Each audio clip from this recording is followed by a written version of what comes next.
Alpha 240 requesting 240, easy for Eagle Victor. Flight level 300, level 300 is good for the crew, thank you for the pickup. Hello, welcome back to Fred in the Shed, Fred up in the Radio Shack, and something a little bit different, a little radio story for you on this video where you can make your own mind up at the end, whether you think that this was a genuine hoax or it was someone lying to get attention. Long after I took an interest in radio back in 2014, I picked up one of these little radio scanners, this Comtel Com225. Picked it up from eBay. It wasn't all that expensive at the time, and because I live not all that far from Luton International Airport, I spent quite some time listening to the communication between the planes and the ground as they come into land. On the whole, to be honest with you, it's a little bit boring. Normally pilots are just asking permission to change height whilst they approach for a landing. They get stacked, things like that. And I listened for about a year in the background, and yeah, it wasn't all that interesting. And yeah, if I'm honest, I did hope that I might have picked up some kind of an emergency. Now, I'm not saying that I wanted to witness a plane crash where people got killed, anything like that, but I was kind of hoping that I might get an undercarriage failure or maybe a small fire where a plane is forced to turn around and land, something to make it a bit more interesting. But unfortunately, I didn't. And then after about a year, I got bored and I gave up. The other day when I was searching the internet for an update on that story of that pensioner Ken, you remember the one that we thought may have had to remove his CB antenna, although it does appear that maybe his antenna is still up. Good on you, Ken. Anyway, I come across this other story, quite bizarre. This guy, Benny Young, from County Tyrone in Northern Ireland, a radio ham enthusiast in a shed. So it got my attention straight away, a guy in a shed. He received a Mayday call from a United Airlines flight on course from Dublin to Boston. And this flight got caught up in Hurricane Sandy, and it lost communication with the ground, and he was able to act as a go-between between the aeroplane and the operators on the ground and get the plane diverted to another airport, potentially saving hundreds of lives. And I thought, yeah, great. A radio enthusiast saves a plane with hundreds of passengers. What a great story about radio. As I digested the story, it didn't really kind of make sense to me. Because from my own scanning experience, I know that the aviation band is 118 to 137 megahertz on AM. And looking at the pictures, well, one picture that came up of Benny Young's little shack there, nice little shack, it looks like he's got a lot of HF gear. But HF radios, well, they tune to normally a maximum of 30 megahertz, way below the aviation broadcast band.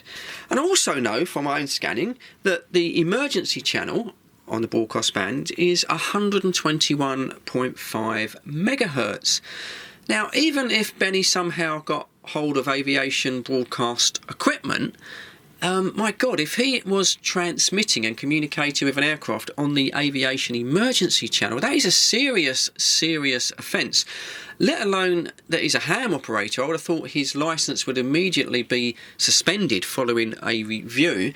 But yeah, you would be prosecuted, definitely prosecuted. I imagine you'd be taken to court for that, because obviously that could be disastrous if you're interfering with aviation frequencies. So that was a bit strange. What was he doing up on the VHF, and how comes he was talking to a plane that was flying around Boston? That is a long way from Ireland, and that's so yeah, things didn't kind of like didn't work out. So I dug a little bit deeper into the story, which I'm going to come to in a moment, and yeah, I'm not quite sure about this. You make your own minds up at the end whether it's a hoax or whether it's just an outright lie. But anyway, here's the story of Benny Young potentially saving an aircraft full of passengers. The story is quite old now. It dates back to 2012, but thanks to the internet, there's still quite a bit of information out there available. Let's have a closer look at it. The story starts with our hero, Benny Young from County Tyrone, Northern Ireland, one day sitting in his Radio Shack shed, just twirling around the frequencies. As he tuned his equipment, he claims to have picked up two Boston locals discussing the flying debris from Hurricane Sandy. He was just about to move to a different frequency when he suddenly heard the Mayday call from the aeroplane and his hand froze upon the dial. The distress call was coming from the pilot of a United Airlines flight from Dublin to Boston, and the pilot was unable to contact air traffic control, so he'd switched to an emergency frequency. Even though the pilot had called Mayday and switched to the emergency channel, he was still unable to make contact with the operators on the ground. But thousands of miles away in Ireland, Mr. Young was able to hear him very clearly. Benny went on to explain this to the reporter, saying that sometimes the way signals work, people can't talk to each other very close together, but you can pick up radio signals thousands of miles away. And that's true, isn't it? That's like Skip, when sometimes I can't talk to someone 20 miles from my QTH, but I can get someone in Germany, France or Italy. So yeah, that's just purely Skip. Benny quickly realised this was an emergency situation with the pilot unable to make contact with the ground, and on the other side of the Atlantic he could hear both sides. So he decided to act and become a go-between. He went on to say that the pilot explained to him that the storm had taken out the plane's transponder, and that's why he was unable to make contact with Boston Airport. Sitting all alone in his little shed in Northern Ireland, Benny was successful in passing messages between the pilot and the ground control at Boston Airport, and the plane was diverted away from the storm and it landed safely. Benny goes on to say that he's been on radio ever since 11 years old, where he started on CB, and he admitted that the air scare, it was a whole new experience for him.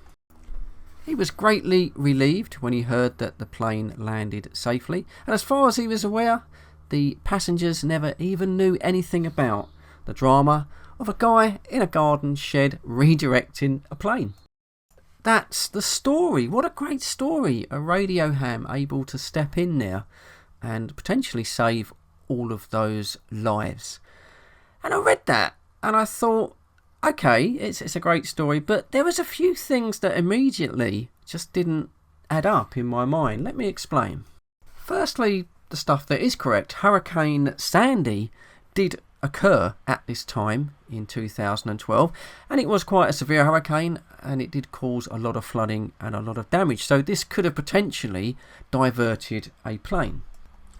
When I read the story, the first thing that just didn't make sense to me was that Benny claims he was using his ham gear to listen to some locals discussing the storm, and that's when he first heard the Mayday signal.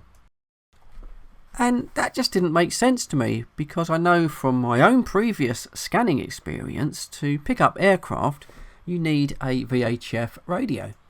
The emergency aircraft calling frequency is 121.5, and that's not a frequency where you're going to be hearing a couple of local guys talk about the weather. Now, I'm certainly no aviation expert, but I do remember reading somewhere on the internet that aircraft do carry a backup HF radio just in case their VHF equipment fails. I dug a little deeper into the story, and it turns out that Benny was listening on the 20-metre ham band, and the frequency where he claims to have heard the Mayday call was 14.332, which is the 20-metre ham band. And I just find that strange that even if the pilot used his emergency equipment, why he would call out on a ham band to announce a Mayday.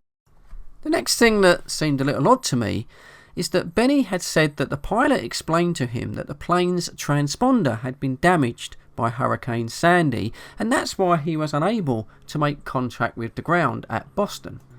But I thought that a plane's transponder was purely to do with radar, squawk, and maybe just the landing systems when you get to the airport. I thought radio communication would be on a separate VHF antenna on the fuselage, so that didn't seem quite right, but maybe that was just a simple mistake. It was clear to me something was quite wrong with this story, so back on the internet for a much deeper search of the web, and after a few false starts, I eventually found a thread on the live ATC net, and these guys really do understand and know about aviation.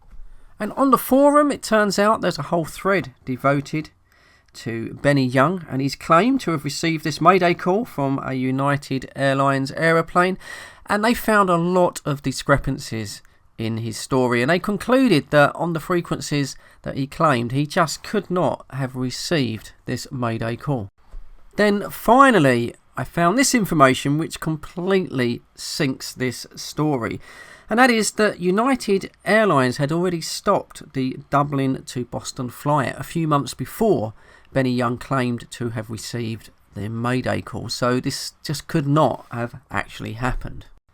But the question still remains. On the one hand, was Benny Young a barefaced liar? Did he make up this story just to get his name in the paper, just to try and claim some fame? Or was he hoaxed? Was he scammed by a couple of operators on the 20-metre band? Because at the end of the day, this conversation went on the ham bands. Now, you would think that a ham operator would know that an aeroplane giving out a distress call would be up in the VHF frequencies, but if he's not done any scanning on the VHF, he might not know that. The fact that he honestly gave out his full ham radio call sign, and here he is showing his log, he wrote it all down. I think he got hoaxed. I think he got caught in an elaborate scam there and got very much mixed up with all the excitement, and when he found out it was a hoax, he went to ground. But let me know what you think. Do you think he lied? Do you think it's a hoax? I'll be very interested to hear what you think in the comments. But either way, from one guy hoaxed maybe in a shed to another guy in a shed reporting the story, it's an interesting radio story. So that's it, going to wrap this one up.